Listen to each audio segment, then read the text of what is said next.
going to videotape this so you can see what you're like in this state, as opposed to So you keep going. Yeah, that's all to say really. And we're done. Cut.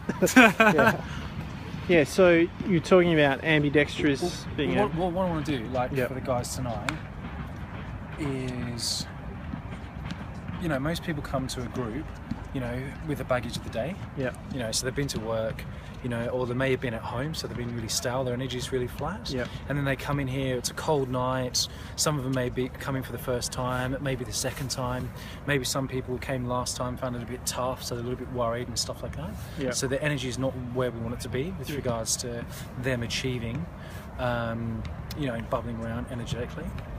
So I want to do some exercises and give them some tools to bubble that energy up, so they're at a state where we can take that straight into the exercises and the games and stuff like that. So with the frames that we're doing tonight, what are some of the advantages of them being in that state? First and foremost, if we're going to talk about footwork, automatically that conjures up ideas or notions of what is footwork to them. For me, that says footwork is about dancing.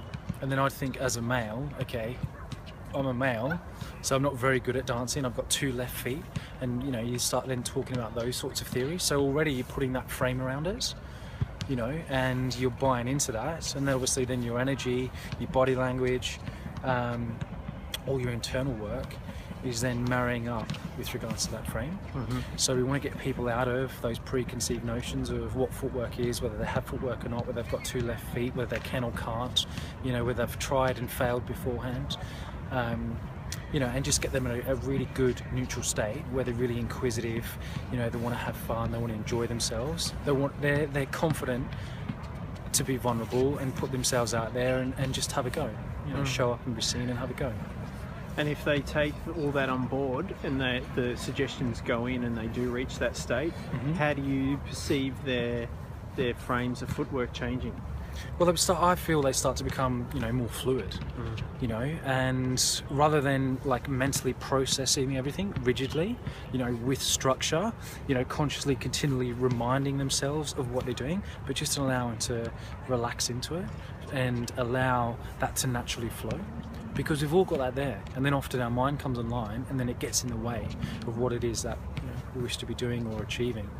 And then just finally, what are some mental images of people having the footwork in the right state in mind, and what could you think they could experience if they were in that state? So what would they look like if they were doing it right? Looking light. So looking quick-footed, being able to transition from one foot to the next, or one move into the next with fluidity, with a beautiful flow and momentum. Very much like a dance. Gliding or even skating across an ice. That sort of motion, that sort of fluidity. That's how I envision it. Beautiful.